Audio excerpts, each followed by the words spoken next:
Nahmaduhu wa nasta'inuhu wa nastaghfiruh wa na'udzu billahi min shururi anfusina wa min sayyiati a'malina may yahdihillahu fala mudilla lahu wa may yudlil fala hadiya lahu wa asyhadu an la ilaha illallah wahdahu la syarika lahu wa asyhadu anna Muhammadan abduhu wa rasuluh.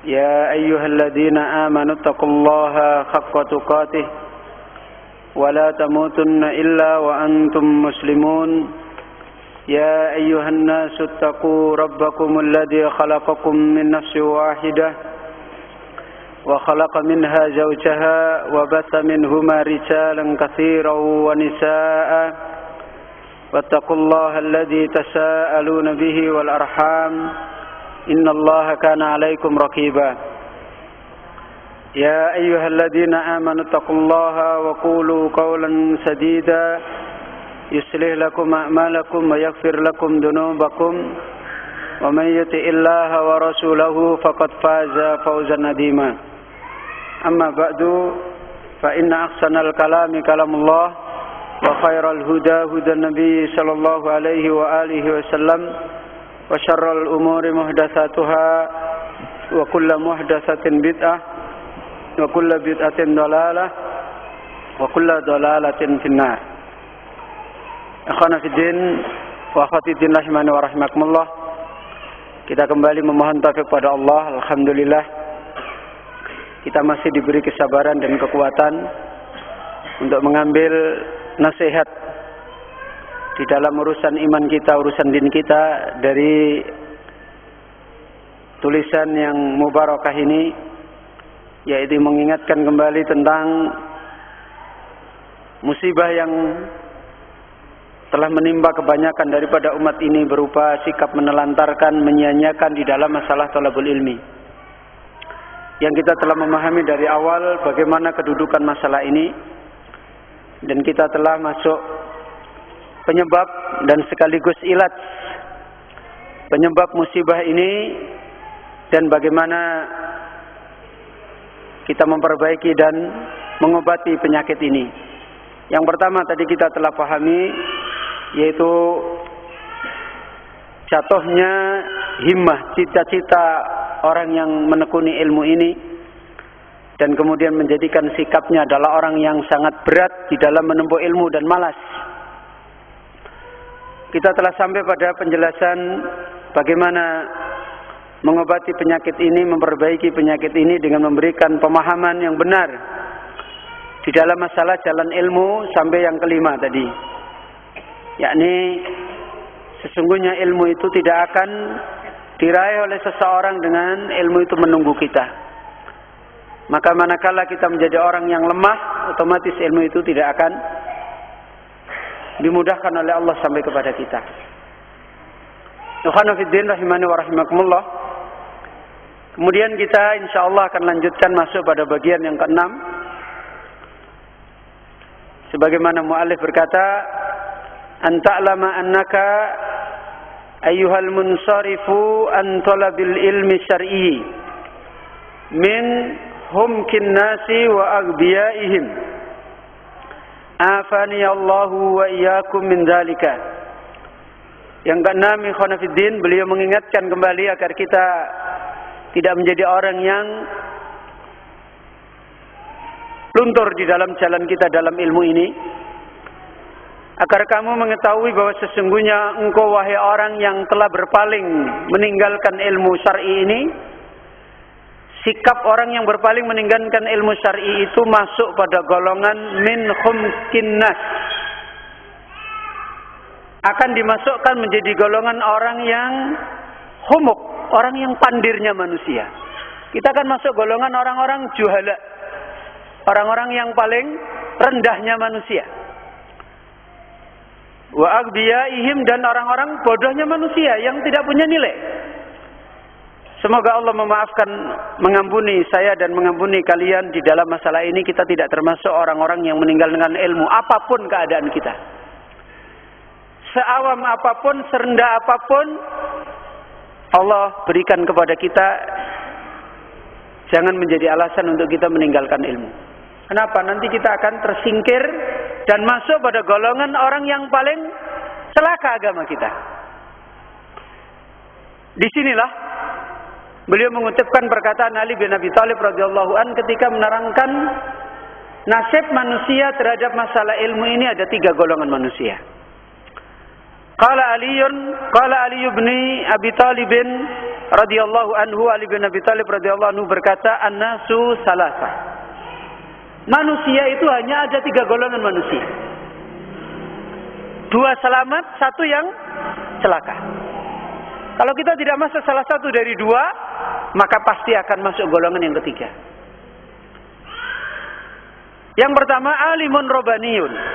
Orang alim yang robbani, ulama robbani. Dan kita dohirnya sangat jauh untuk menjadi golongan orang-orang ini. Alimun robbani, orang alim, ulama yang robbani. Ulama yang senantiasa mengajarkan, membimbing manusia, mengajak manusia untuk mentauhidkan Allah, mendidik dari ilmu yang paling kecil, paling mendasar kepada ilmu yang di atasnya. Itu ulama robbani. Kemudian yang kedua, wa muta'allimun ala sabilin najah. Dan penuntut ilmu yang dia berada di atas jalan keselamatan. Dengan demikian, ada catatan bahwasanya tidak setiap penuntut ilmu itu ala sabilin najah. Tidak setiap penuntut ilmu itu berada di atas apa? Jalan selamat. Ini yang kedua. Penuntut ilmu yang benar yang tadi kita telah terangkan, ya, tidak sama menuntut ilmu dengan mengumpulkan ilmu, itu tidak sama. Jalannya beda, thariqahnya beda, barokahnya beda, hasilnya beda. Ya. Maka yang kedua, golongan manusia kedua adalah muta'allim, penuntut ilmu di atas jalan keselamatan. Jelas jalannya benar. Jalannya sesuai dengan thariqahnya ahlul ilmu yang benar. Berarti di sana ada penuntut ilmu yang tidak di atas jalan keselamatan, yang sebenarnya bukan penuntut ilmu yang benar. Walaupun dohirnya mereka ini berusaha bagaimana mengumpulkan ilmu. Tadi kita sudah terangkan beda antara pengumpul pengetahuan dengan orang yang thalabul ilmi nafi. Ya. Kemudian selain yang pertama, yang ketiga, yang kedua pasti masuk yang ketiga. Selain yang pertama, alim robbani, yang kedua apa? Muta'allimun ala sabilin najah, maka masuklah golongan yang ketiga. Apapun keadaannya, entah dia kelihatannya nuntut ilmu atau tidak nuntut ilmu, kalau dia tidak masuk sifat yang pertama, sifat yang ketiga, dia masuk yang ketiga. Yang kedua, dia masuk yang ketiga. Apa? Wahamajun ri'a, yaitu golongan manusia min safalatin nas, orang-orang pandirnya manusia, orang-orang kaconya manusia. Ya, apapun dia keadaannya, kalau orang tidak meraih sifat alim robbani, muta'allim ala sabilin najah, nanti dia akan masuk golongan hamaj. Jumlah manusia yang banyak, yang dia itu ri'a, orang-orang jembel yang kacau pikirannya.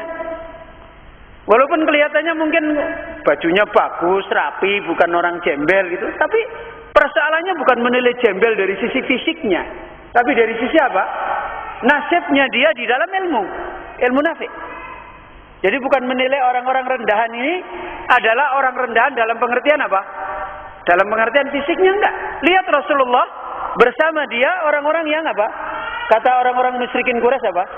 Aradiluna. Kan begitu kan?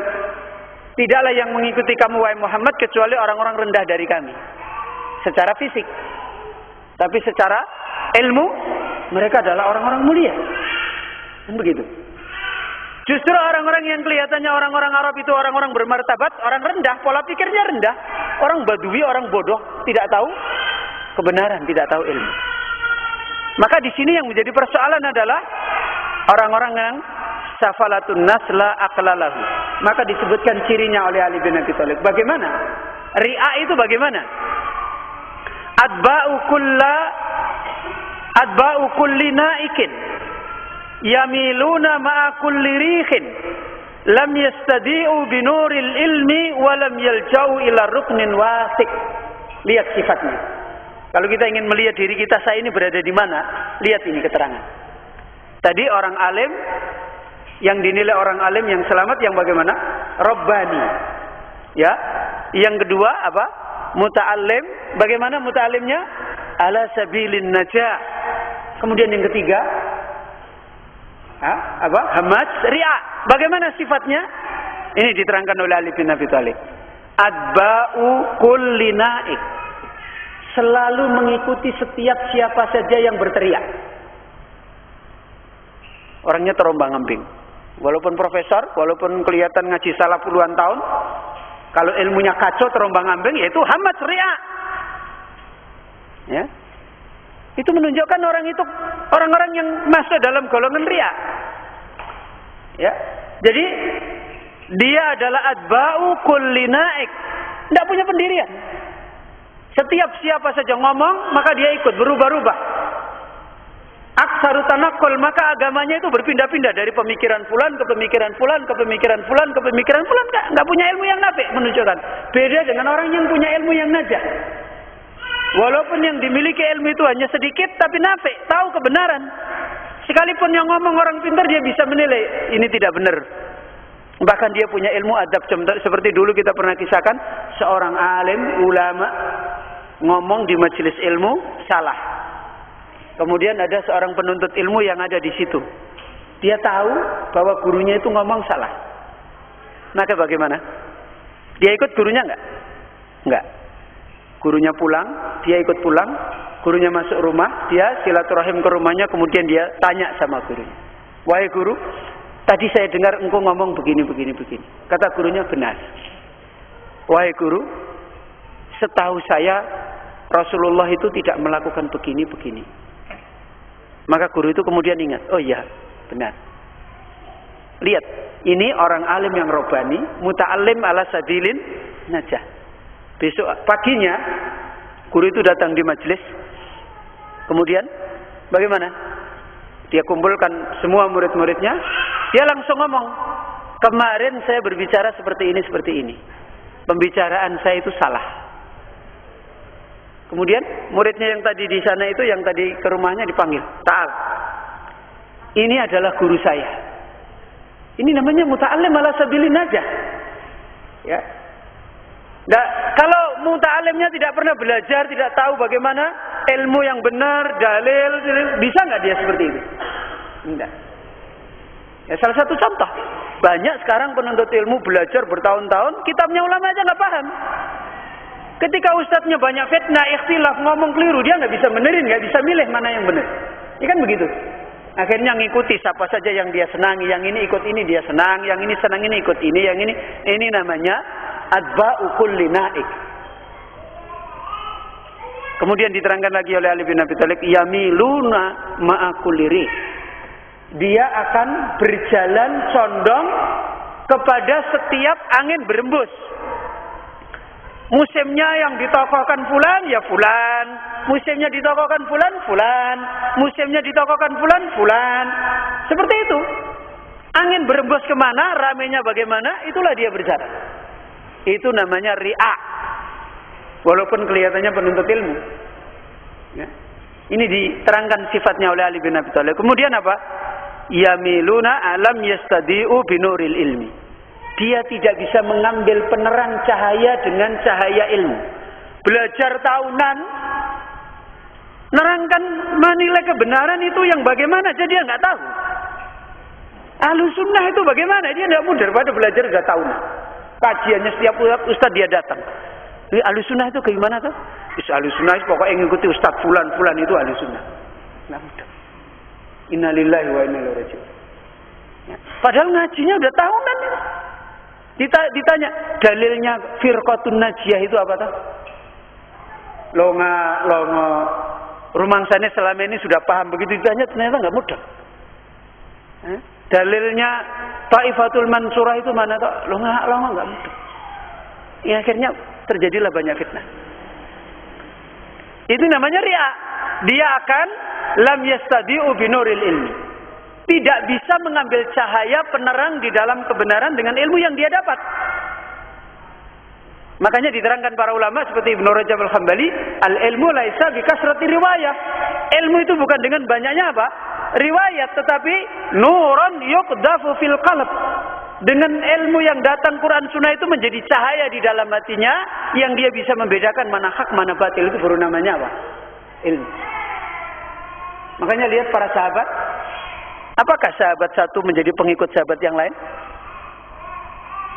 Ya? Pada zaman Abu Bakar menjadi khalifah, apakah sahabat menjadikan Abu Bakar sebagai madhab Abu Bakar? Gimana? Pada zaman Umar menjadi khalifah, apakah mereka menjadikan madhab agamanya madhab Umar? Enggak kan? Mereka berjalan di atas ilmu yang benar. Hatta Umar dia lihat tidak benar, dia tegur. Ya kan begitu? Hatta Utsman dilihat keliru, ya diingkari. Inilah penuntut ilmu yang benar. Bukan penuntut ilmu yang sebenarnya bukan penuntut ilmu. Ri'a. Orang-orang yang mereka tidak bisa mengambil cahaya dengan cahaya ilmu. Walam yaljau ila ruknin wasik. Dan orang yang seperti ini tidak pernah dia dapat bernaung, berlindung di dalam naungan ruknin wasik. Apa? Pegangan yang kokoh. Dia nggak punya pegangan yang kokoh. Nanti orang berubah dia, ya, berubah lagi. Saya sampai dulu pernah mendengar ada salah seorang ustadz yang dulu gigih mendakwahkan salaf, pengikutnya banyak. Ketika ustadz ini punya kesalahan, maka beberapa yang lain mengingkari. Bagaimana? Kata pengikutnya, pokoknya setiap siapapun yang bertentangan sama ustadz ini sesat. Kata dia. Musuh Islam, ahlul hawa, ahlul bidah. Pokoknya kalau bertentangan sama ustadz fulan, ahlul bidah, ahlul hawa. Innalillahi. Begitu pengikutnya ini melihat lagi ustadznya yang dia kagumi itu tidak cocok sama dia, Apa kata dia? Di Semarang itu pernah terjadi. Dia ngadakan daurah. Ini pensiunan dari ustadz ini sudah membuat kelompok sendiri. Ngadakan daurah, kemudian materinya diantaranya ngomong apa? Dulu ustadz itu pemimpin kita muliakan, kita agungkan. Sekarang dia pemimpin jamaah dzikir, pemimpin ini, kita lempar dia, kita hajar dia. Innalillahi wa inna ilaihi. Ini penuntut ilmu. Hawa nafsu. Dia tidak punya pegangan yang kuat. Kalau ustadz ini wis ora laku ya wis ditinggalke, golek sing laku sapa kan itu. Oh sing laku ustadz ini ya ketoke pejuang tenanan. Wah, panggil sana, panggil ini, panitia ini. Engko ora laku meneh, ganti meneh. Ini bukan talibul ilmi ala sabilin najah. Ri'a hamad. Ya sudah, sekarang kita periksa sendiri. Antum teliti sendiri, aku ki masuk golongan dia atau tiga-tiganya enggak masuk. Wallahu a'lam bishawab. Ya. Maka ikhwan fillah, di sinilah Ali bin Abi Thalib qasama radhiyallahu an-nas ila salasati aqsam. Ali membagi manusia di sini menjadi 3 golongan manusia. Pertama alim rabbani, kedua muta'allim ala sabilin najah, ketiga hammatun ri'a. Ya, wal hammatu minan nas afani Allah wa iyyakum an nakuna minhum. Hammat, jumlah manusia yang banyak ini golongan dari manusia yang mudah-mudahan Allah menolong saya, memaafkan kita tidak termasuk dan kalian dari kita masuk golongan mereka. Mereka itu adalah humaqa'uhum wa jahlatuhum. Orang-orang pandirnya manusia dan orang-orang bodohnya manusia, sekalipun dikatakan orang berilmu, sekalipun dikatakan cendekiawan, aktivis, tapi kalau dia sudah tidak punya jalan kebenaran yang kokoh, hakikatnya adalah apa? Hammadun ri'a. Ya. Ikhwan fillah, ini yang diterangkan oleh Ali bin Abi Thalib radhiyallahu an. Dan untuk penjelasan yang ke-6 ini, beberapa riwayat yang ada kita tinggal dulu. Ya. Insyaallah secara umum sama seperti yang dikatakan oleh Ali. Nanti perkataan yang berikutnya antum baca. Ya. Kemudian kita masuk yang ke-7. Halaman 60. Hah? Oh, 20 afwan. Kacamatanya lain ini. Jadi dua begini kelihatan saya seperti ini, jadi loh kok 60. 20 ya.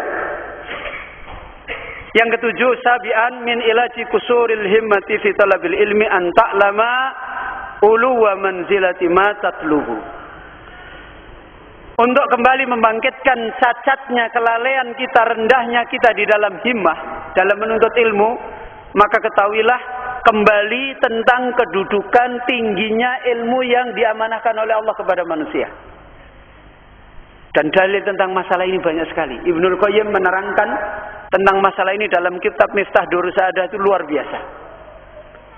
Para ulama semua menerangkan tentang ini, masalah ini banyak. Ya. Dan walaqad khassallahu subhanahu fi ayatin katsirah. Allah sendiri telah mendorong, menganjurkan, menerangkan di dalam banyak ayat yang banyak tentang masalah kemuliaan ilmu. Jelas. Wa rasuluhu sallallahu alaihi wasallam fi ma la yukhsa kasratan minal hadis, minal ahadis. Nabi kita Muhammad sallallahu alaihi wasallam juga banyak sekali menganjurkan dalam hadis-hadis yang tidak bisa dihitung banyaknya dari hadis-hadis Nabi. Wa kadzalika salafus salih. Demikian juga para ulama salaf. Perkataan mereka sangat banyak sekali tentang masalah ini. Ala talabil ilmi, tentang kedudukan masalah talabul ilmi, menuntut ilmu.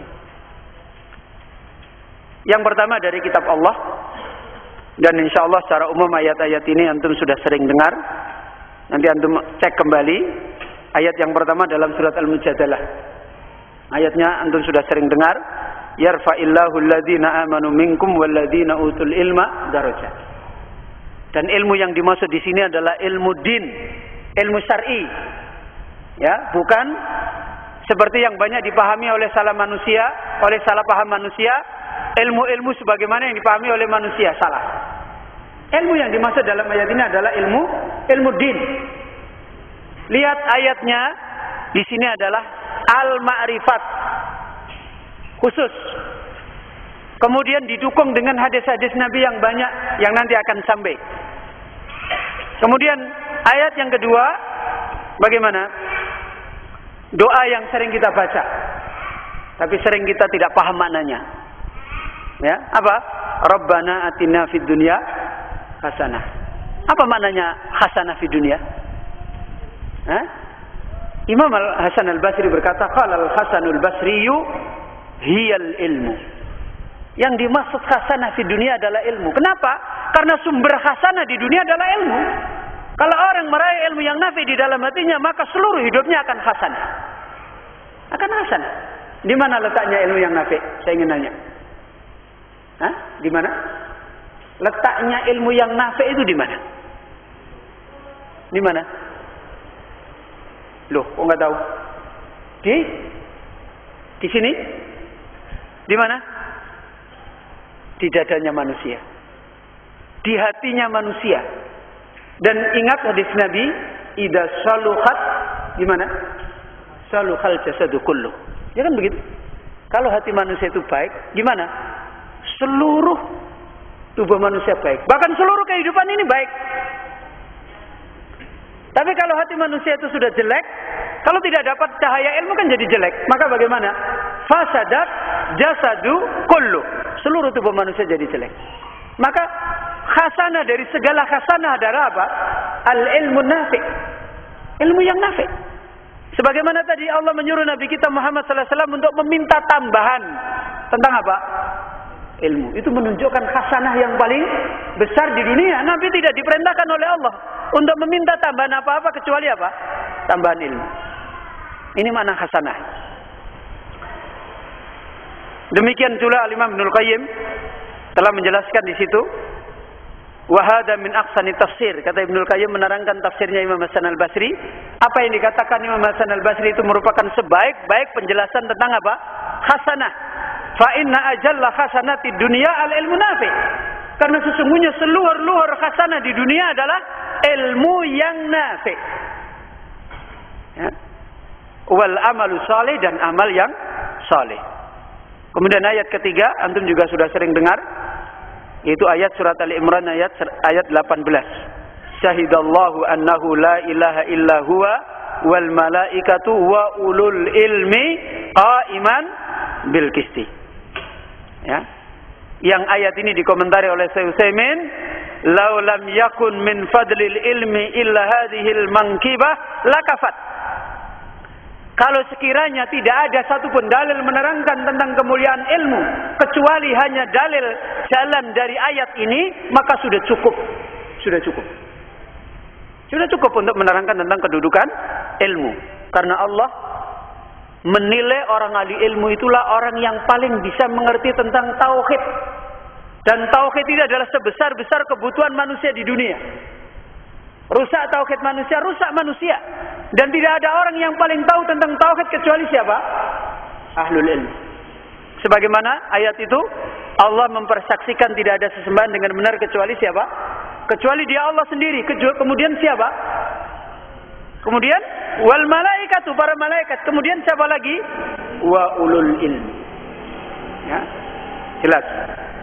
Kemudian yang keempat, ayat yang sudah masyhur, kita juga sudah sering dengar dalam surat Fatir ayat 28, innama yakhsyallaha min ibadihil ulama.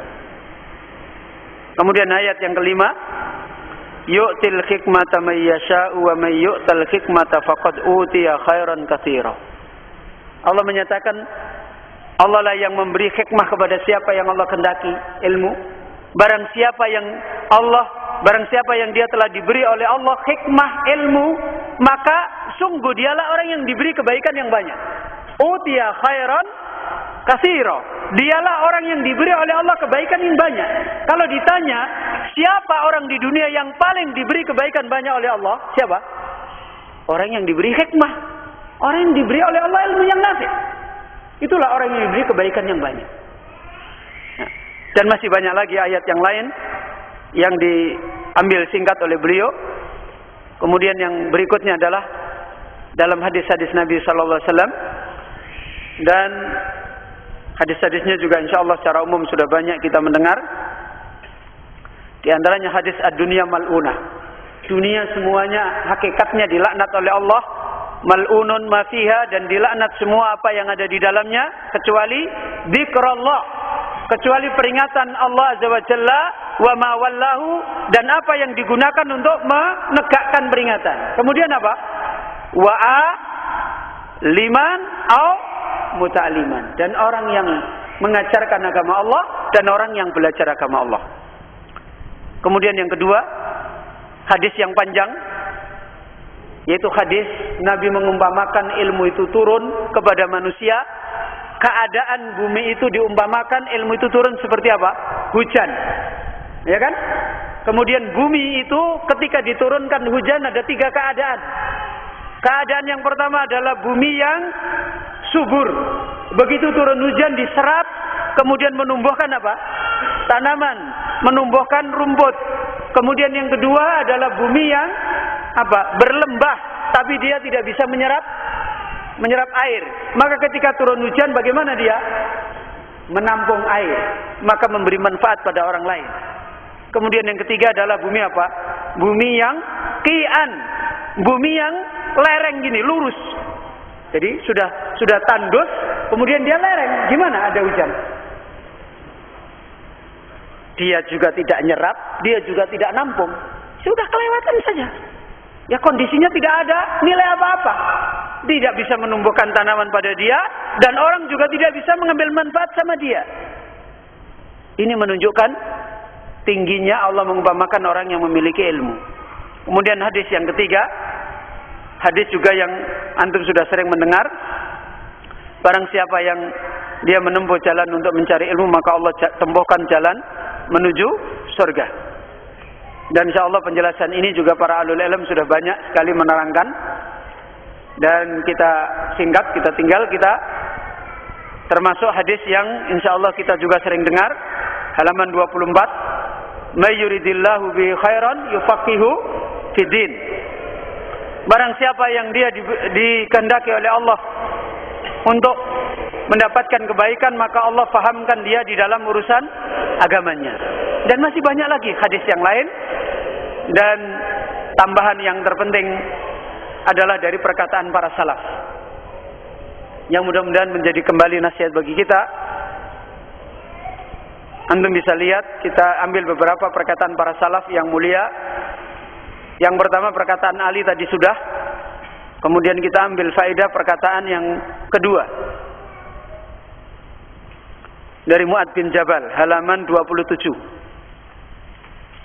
Ya. Mu'ad bin Jabal radhiyallahu an telah berkata, ta'allamul ilma. Belajarlah kalian pada ilmu.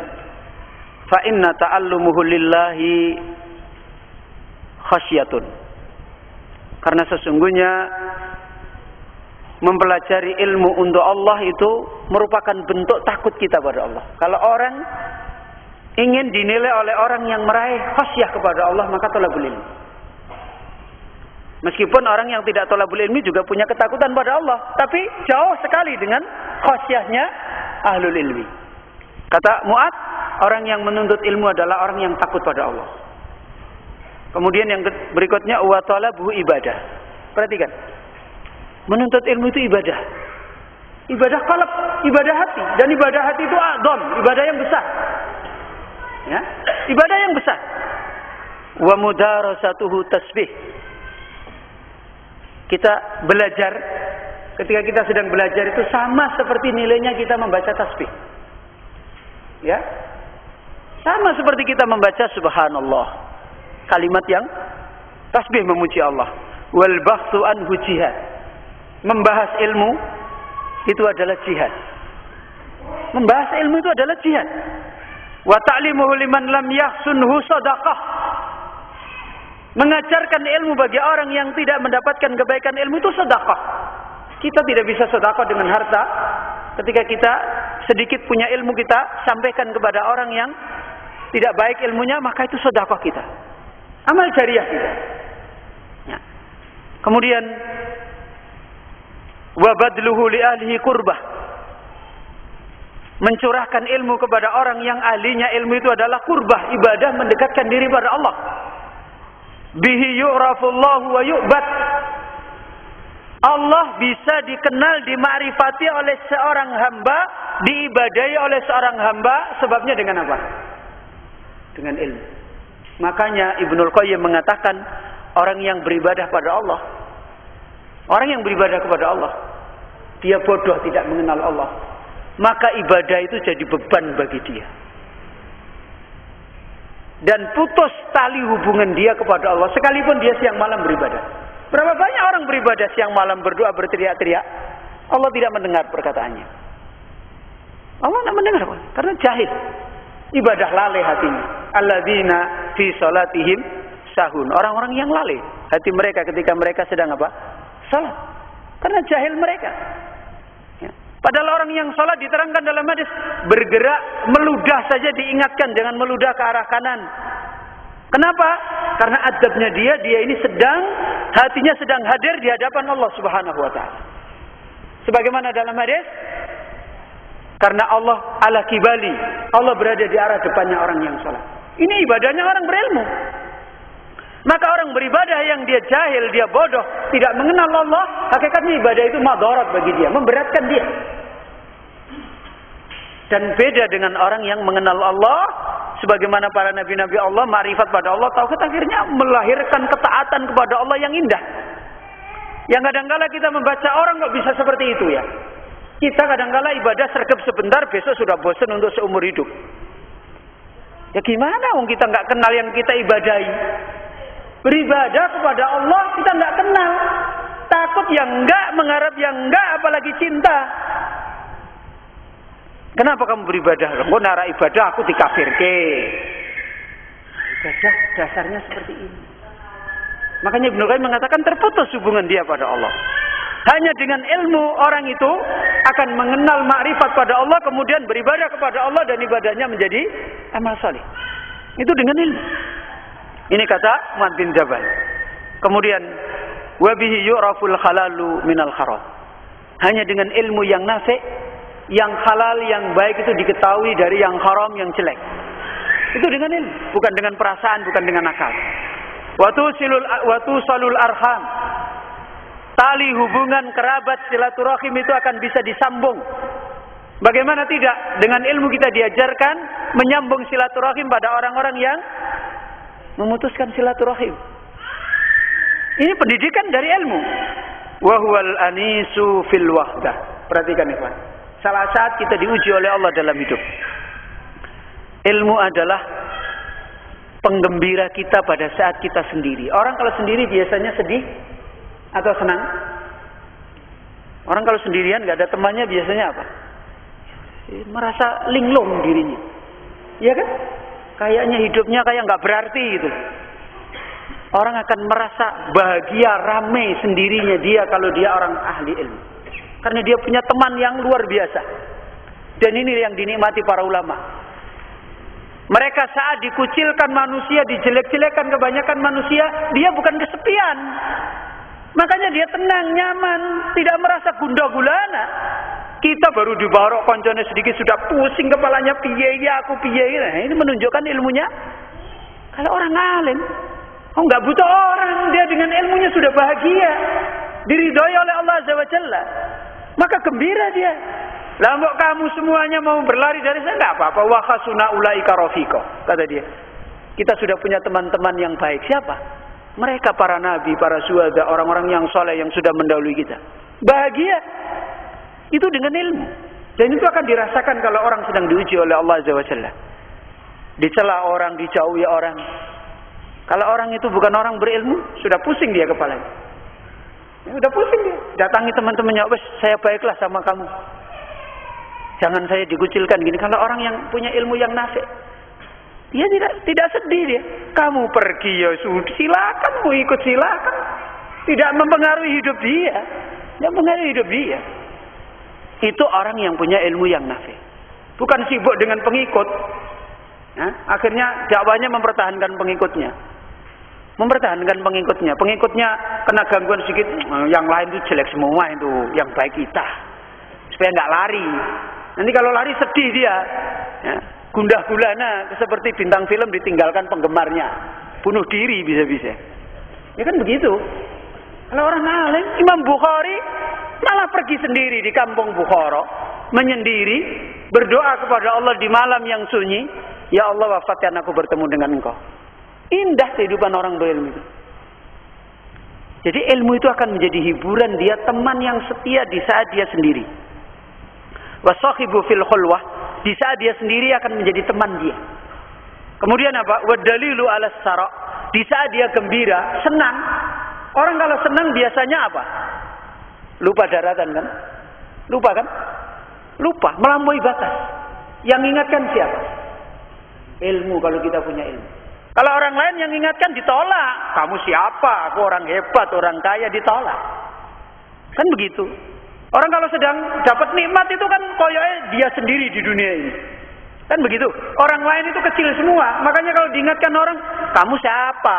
Wong kamu aja tak kasih mengingatkan saya. Kan jadi begitu. Tapi kalau orang alim, dia punya ilmu, ketika dia ditakdirkan oleh Allah lapang, ilmu itu menjadi dalil bagi dia. Yang paling kuat menasihati dia adalah apa? Ilmunya. Makanya lihat Nabi Sulaiman. Apa kata Nabi Sulaiman? Ini adalah ujian Allah. Akfuru am ashkur. Apakah aku kufur kepada Allah atau aku syukur? Nabi Sulaiman. Ketika dia lapang, ilmu itu menjadi dalil bagi dia. Tidak seperti orang-orang jahil sekarang. Wah, kok saya, ya pantas orang harus ikut saya semua. Inna lillahi wa inna ilaihi raji'un. Ini khonafidin rahman. Kemudian diterangkan oleh Mu'ad bin Jabal kembali, wal mu'inu ala dharra. Tatkala kita tertimpa madarat, tertimpa kesusahan, kesedihan, yang paling menunjukkan menolong kita adalah ilmu kita. Paling jelas banyak menunjukkan kepada kita. Wal waziru indal akhila, akan menjadi pelindung kita di dalam kita bertemanan dengan orang. Karena kebanyakan orang-orang yang berteman di dunia ini khianat. Maka ilmulah yang akan menunjukkan kita siapa sebenarnya teman kita. Itu ilmu. Ya. Sebagaimana diterangkan, bahkan dalam riwayat Ibnul Qayyim mengutip, Orang-orang berilmu malah kadangkala memandang temannya itu orang-orang yang menasihati dia, yang mengkritik dia. Itu teman dia. Tapi kalau orang bodoh gimana? Temannya itu siapa? Yang nyanjung-nyanjung dia, yang mengelulukan dia, dia nggak itu temannya. Kalau ngeritik dia nggak apa-apa. Oh, musuhnya ini. Akhirnya terjadilah kekacauan di dalam jalan ilmunya. Kemudian beliau Mu'adz bin Jabal kembali menerangkan wa manaru sabilil jannah. Cahaya yang menerangi kita di dalam jalan menuju surga adalah ilmu. Jalan menuju surga itu mahal, berat. Jangan kita remehkan. Nabi mengatakan ala inna sil'atallah ghaliyah.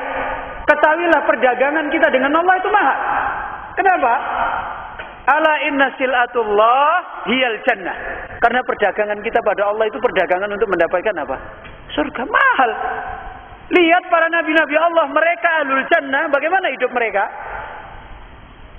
Mereka adalah orang-orang yang meraih jannah ini dengan mahal. Dengan mahal. Dan yarfa'illahu bihi, Allah mengangkat dengan ilmu itu aqwaman, beberapa kaum, fayaj'aluhum fil khairi qadatan wasadatan. Maka dengan ilmu ini Allah akan menjadikan mereka menjadi orang-orang pemimpin, orang-orang yang dicontoh di dalam kebaikan.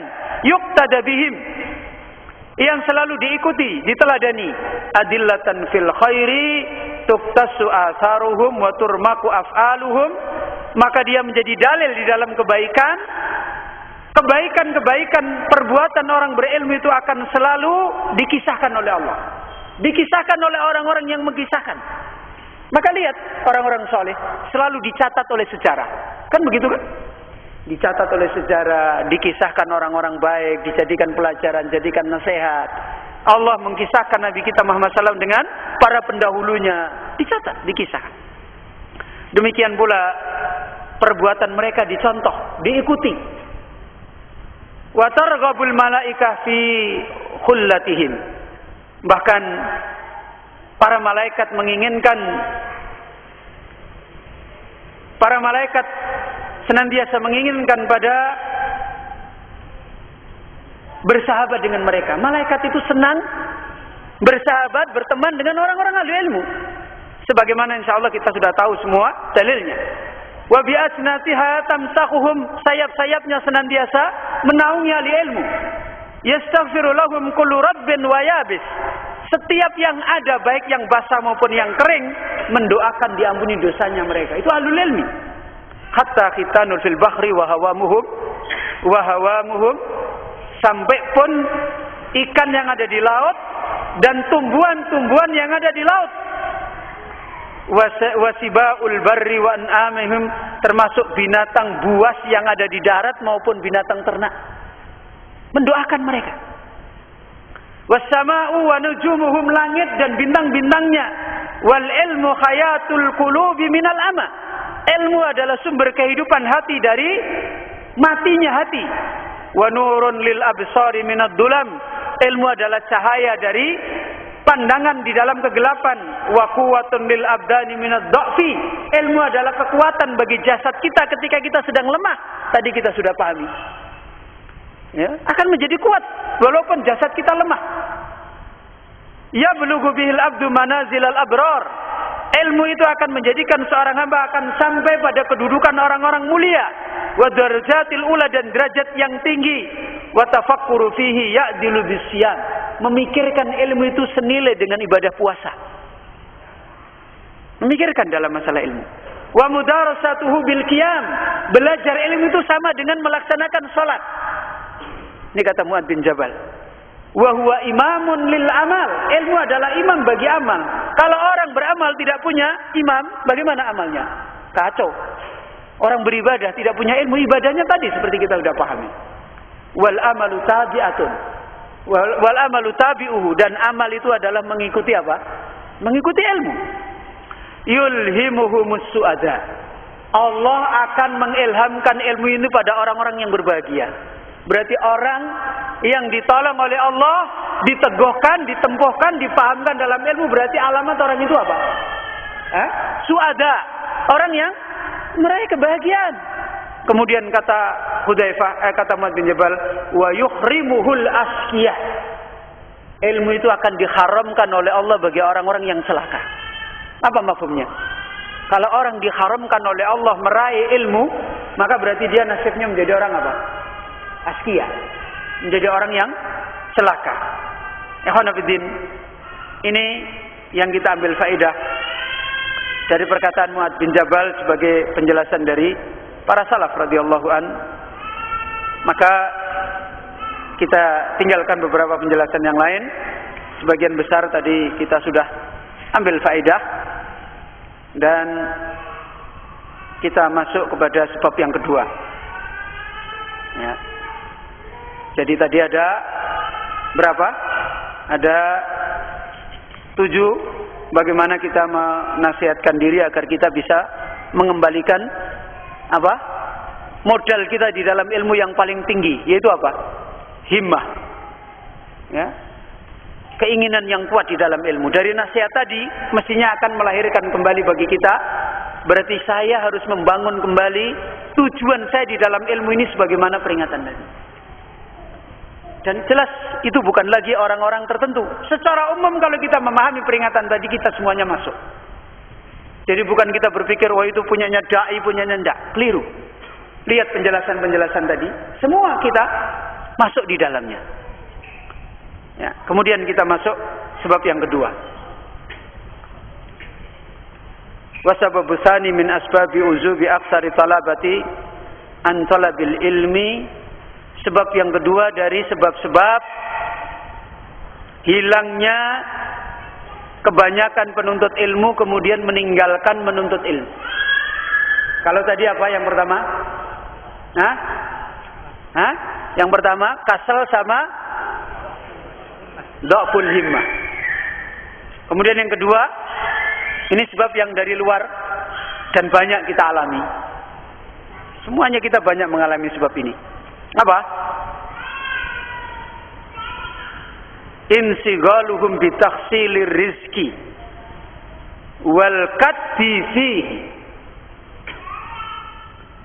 Sibuknya orang-orang mereka yang meninggalkan ilmu itu disebabkan karena sibuknya mereka, fokusnya mereka, konsentrasinya mereka di dalam meraih rizki dunia. Wis toh, buktikan. Ya, banyak penuntut ilmu gagal di tengah jalan meninggalkan ilmu, mesti problemnya Ustaz, urusan ini loh, saya kan nggak mungkin nggak bisa makan, istri saya, anak saya, ceritanya podo wae ning ndi. Bahkan kadang-kadang bukan penuntut ilmu juga, orang berilmu ustadznya itu berhenti ngajar, ya problemnya itu. Saya baru punya problem ini, hidup saya gini.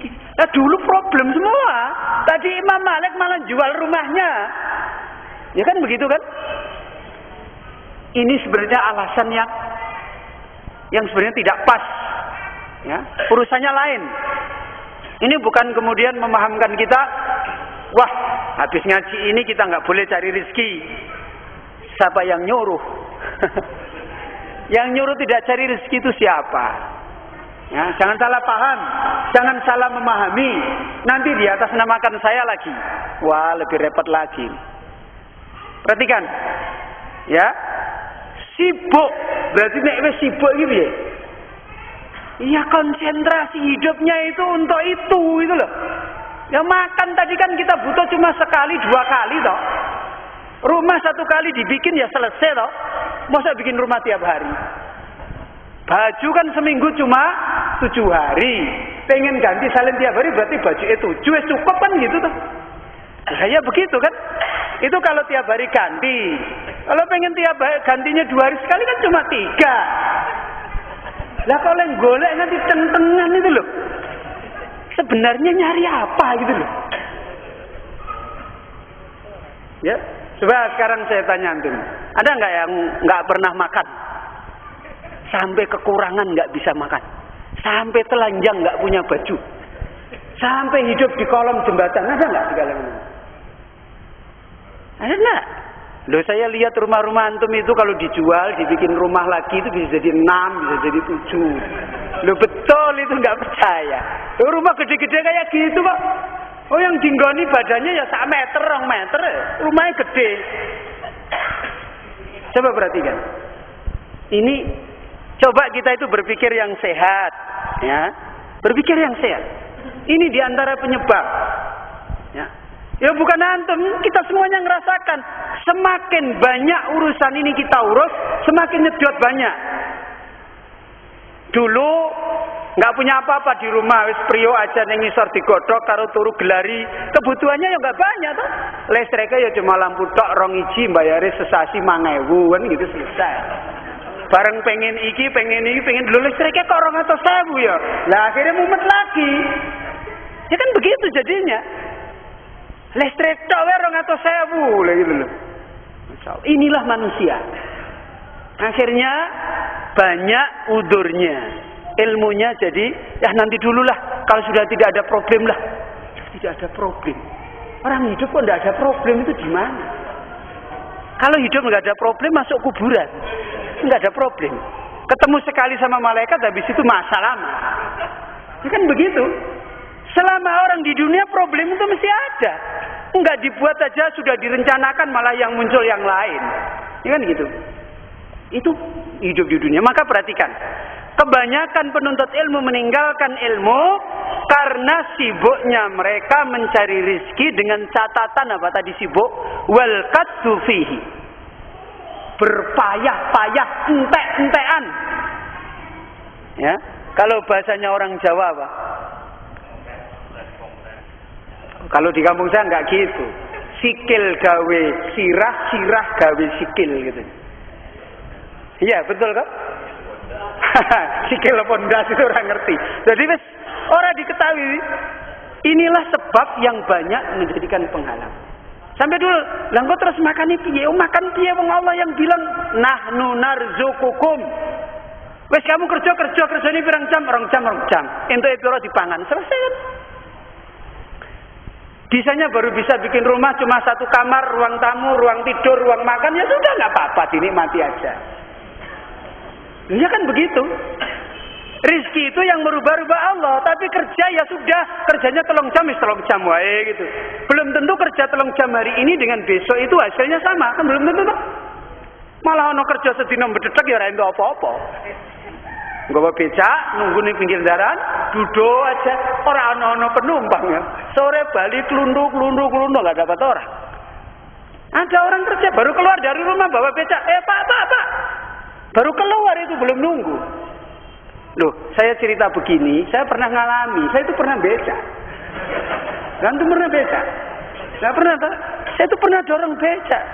Sampai orang saya jatuhkan dari becak gara-gara saya belum pernah bawa becak, saya dorong becak. Jatuh orang itu berdarah-darah. Itu rezeki itu nggak bisa diatur. Kadang-kadang kita itu sudah pagi-pagi bersiap-siap sampai siang nggak ada orang naik. Kadang-kadang baru keluar panggil, baru nurunin penumpang panggil lagi. Terus sudah capek teler akhirnya pulang. Sebentar udah dapat. Maka rizki itu urusannya Allah. Ini persoalan. Ini bukan ngajari antum jadi orang-orang melarat ya. Salah paham nanti. Jangan salah paham. Karena sekarang kenyataan enggak banyak orang melemehkan agama, meninggalkan agama, libur di dalam din. Problemnya mesti ekonomi saya belum stabil, Ustaz. Stabilnya kapan? Jadi menteri malah ras stabil. Jadi menteri malah ras stabil. Orang terancam nanti di sidang korupsi, kan malah ras stabil kan? Bangkrut malahan. Ini khonafidin rahimahullah. Maka beliau mengingatkan, hadihi hiyal afatus saniyah. Inilah penyakit yang kedua kebanyakan penuntut ilmu meninggalkan ilmu.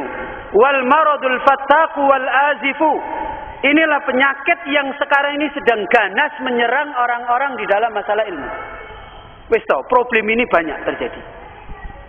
Sing ora duwe, sing sugih, sing duwe dhuwit padha wae. Problemnya belum stabil dalam dunia rezeki. Ditinggalkan ilmu. Ya, ditinggalkan.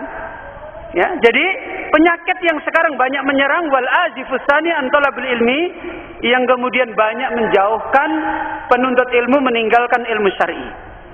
Maka kata beliau, fatajidu katsiran minan nas yakunu wal iyadu billah khamaran bin nahar. Maka lihat, kamu mendapati kebanyakan dari manusia, ya termasuk kita-kita ini, ya, jangan nuding orang lain. Yang ngaji kita yang ditoleh orang lain, ini keliru. Ya. Kebanyakan daripada manusia, wal iyadu billah, naudzubillah min dzalik, kalau siang hari dia menjadi apa? Khimar, ya. Meluap-luap, berteriak-teriak, luar biasa bekerja keras siang hari, ya. Mengamalkan hadis palsu, kun fid dunya ka'annaka apa? Wa'mal li dunyaka ka'annaka ta'isu abadan, katanya. Wah, bekerjalah untuk duniamu seakan-akan kamu hidup selama-lamanya. Wah, luar biasa kalau kerja itu. Sampai istrinya memuji, wah suamiku luar biasa, produktif. Itu suami teladan itu. Kau pulang nggak bawa rezeki, salafi kok rezekinya mepet-mepet. Innalillahi wa inna ilaihi raji'un. Salafi itu yang itu loh, salafi konglomerat gitu loh. Kalau ada itu nomor satu ya cerita.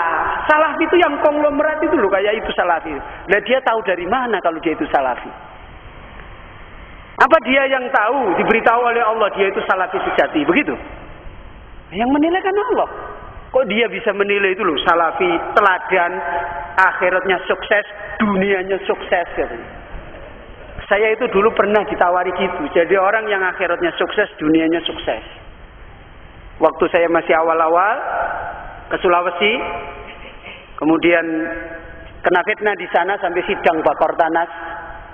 Pulang baru sampai di rumah, sudah dipanggil sama Kodam, sama Kodim, sama Koramil, panggil ke rumah. Di kantor lurah, dimarahi ya bisa-bisa. Wes dimaki-maki luar biasa. Itu dah, kamu pulang. Besok kalau mau ke Sulawesi, kesini lagi, laporan. Oh iya Pak, saya datang ke kantor lurah itu lagi, laporan.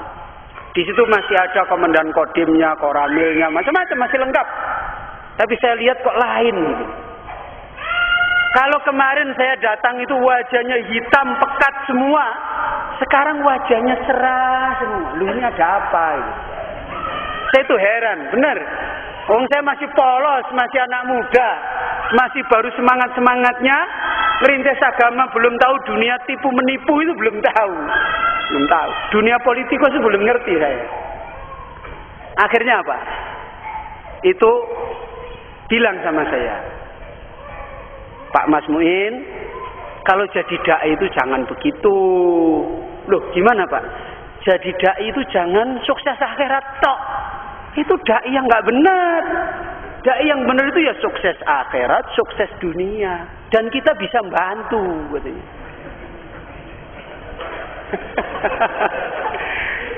Akhirat untuk swarga, dunyane duwe mobil, omahe. Wah, itu namanya dai dunia akhirat.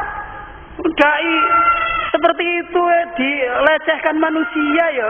Tiwas akhirate duniane ora entuk ya, daripada entuk loro-lorone itu lho. Enake ra karuan ngomong. Ini ikhwan fillah rahimani wa rahimakumullah. Maka perhatikan apa yang disampaikan oleh beliau. Ya. Kebanyakan manusia kalau siang hari mereka menjadi orang yang luar biasa semangatnya ngumpulin dunia. Tapi lihat kalau dia sudah pulang, ya, sifatan billail. Apa? Kalau sudah sampai di rumah, brak, ana bom meledak ora iso tangi. Apa meneh? Belajar tolabul ilm. Alah bisalah, saya masih capek. Bom meledak aja enggak tangi. Seperti bangkai dia, Mas. Ya udah. Loh, manusia itu kan manusia loh. Bukan malaikat. Malaikat ora tahu kesel. Ya kan gitu. Manusia fisiknya biasa, habis sehari dipakai ngejar-ngejar dunia. Kepengen entuk 30 juta, malah entuk 1.000 rupiah, 2.000 rupiah. Terus akhirnya apa? Badannya kesel nggak? Nah, wes kesel terus gimana? Ngeletak bok kaya bangkai. Kan sudah begitu. Malam hari seperti bangkai. Kenapa? Min siddati talabihi lirizki. Karena sangat payahnya dia ketika tadi siang hari ngoyak-ngoyak rezeki. Rezeki kok dioyak-oyak. Rezeki itu jangan dioyak-oyak. Lu nggak percaya, coba antum buktikan, coba pikir yang sehat. Rizki yang datang kepada antum itu sesuai program antum atau sesuai rencananya Allah? Silahkan antum berusaha kayak apapun, rizki yang datang itu bukan sesuai rencana kita. Ya coba antum lihat tadi banyak cerita, sore-sore ngelihat padinya siap panen, besok ngelemburu semua. Siapa yang merencanakan? Wereng, lah wereng itu makhluknya siapa? Loh ya sekarang kita tanya, yang nyuruh wereng itu siapa? Kan ada yang merintah kan? Bukan wereng itu bertindak sendiri, ada yang nyuruh. Semua makhluk yang ada di dunia ini semua dengan perintah Allah Subhanahu wa taala. Jadi jangan berpikirnya pendek, wereng, enggak, Allah yang menghalangi kita dapat rezeki. Mudah sekali orang itu kalau dihalangi oleh Allah. Ya. Saya juga pernah melihat itu di Sulawesi. Ada orang punya kebun pisang itu berapa hektar. Kebun pisang semua udah siap panen. Habis itu dia jengkel sama bekicot. Ada bekicot ngerembet mangan godong itu diambil dikeceki. Wah, jengkel dia, emosi. Habis itu dia pulang. Pulang dia balik lagi ke kebunnya. Dia tidak melihat kebunnya lagi, dia melihat seluruh kebun itu dilihat bekicot semua. Sampai dia girapen. Tahu girapen? Girapen itu seperti orang apa ya? Nggak sadar diri itu. Kebun yang tadinya itu hijau royo-royo itu jadi coklat klat. Dia tidak mikir dari mana, kapan datangnya, ngikut mobil apa, itu nggak ngerti. Loh kok langsung segitu tumpah, itu penuh, tidak kelihatan hijaunya. Bekicot semua. Dalam waktu beberapa detik habis semua. Itu kalau Allah mau merubah keadaan seorang itu mudah sekali. Makanya kalau urusan rezeki itu nggak usah dioyak-oyak. Sederhana saja udah. Kerja, waktunya kerja. Waktunya sudah selesai, harus belajar, harus ngurus. Sudah tinggalkan. Ada tawaran, nggak ada tawaran, tinggalkan. Itu namanya orang yang benar-benar akan ditolong meraih ilmu yang ngasih. Rezeki itu datangnya berbagai macam jalan. Tidak datang dengan ini, akan datang dengan yang lain. Tidak datang dengan ini, akan datang dengan yang lain. Dapatnya banyak, kalau ditakdirkan nggak barokah, keluarnya lebih banyak. Ya kan begitu. Sekarang antum ditakdirkan satu hari dapat rezeki 5.000. Anaknya sehat kabeh, istrinya ridho, dibelikan apa adanya dapat, ya toh, dimakan merasakan nikmat, ya toh. Terus antum satu hari dapat rezeki 50.000, tapi istrinya masih marah-marah. 50.000 bayar listrik segini. Nggak cukup ini, anaknya sakit, bapaknya loro, ibune, terus akhirnya pusing. Mana antum lebih pilih? Loh, ini kehidupan loh, bukan cerita ini. Coba pahami kehidupan kita itu, pahami dengan benar-benar. Orang kalau sudah habis untuk ngejar rezeki, datangnya capek. Dan kalau sudah begitu pasti tidak ada waktu untuk yang lain. Dah nggak ada. Fatajidu misla haula, maka kamu mendapati orang seperti itu, mata wujidu ilal mal sabilan. Kapan dia mendapati jalan untuk mendapatkan harta, badalu ilaihi qulubum, hatinya langsung terfokus bangkit kepadanya. Baru dia buka toko dodol, belum apa-apa itu, baru ada, oh ini siapa siap jadi sales nanti begini. Wah ini kita tawaran ini, prospek, langsung pikirannya piye yo. Hatinya itu konsentrasi betul. Ada sedikit jalan saja kepada masalah harta, langsung semua aspeknya digerakkan. Pikirannya, konsentrasinya, wis pokoknya hidup itu untuk bagaimana ini jangan sampai luput. Pokoknya ini momen yang harus kita raih, jangan sampai gagal. Seakan-akan rezeki itu cuma dari itu aja. Ini kebanyakan fitnah yang terjadi. Wa afkaruhum wa khayatuhum, pemikirannya ditumpahkan.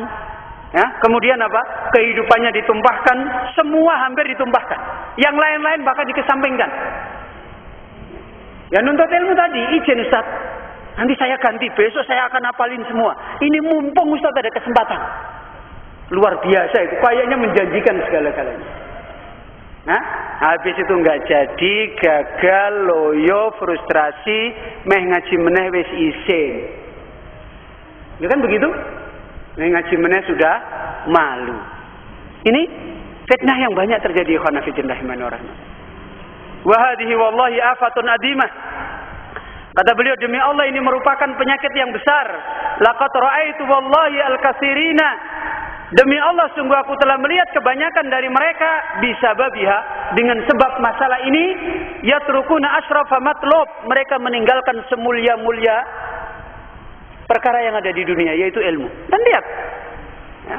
Yatrukuna talabal ilmi syar'i, mereka tinggalkan ilmu syar'i jarian warai akhassi matlubin ad-dunya, karena mengikuti ditaruh ilmu syar'i itu di belakang dari nasib yang paling rendah dari urusan dunia.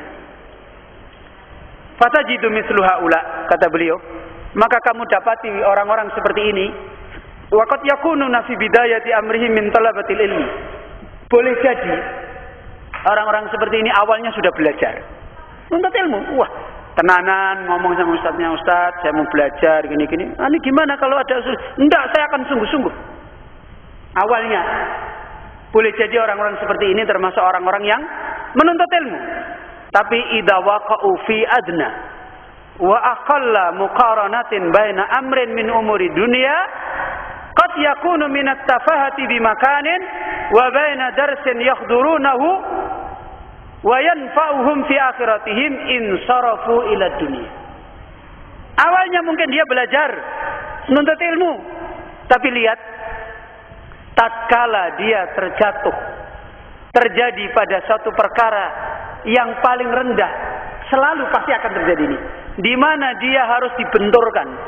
Biasanya gitu, sedang nikmatnya memahami ilmu, mudah, tiba-tiba dibenturkan, disuruh memilih. Dibandingkan Allah tunjukkan ujian bagi dia, dibenturkan min amrin min umuri dunia, dihadapkan dengan satu problematika dengan urusan dunianya. Kayak belajar, tiba-tiba kuliah lulus, ya, baru lulus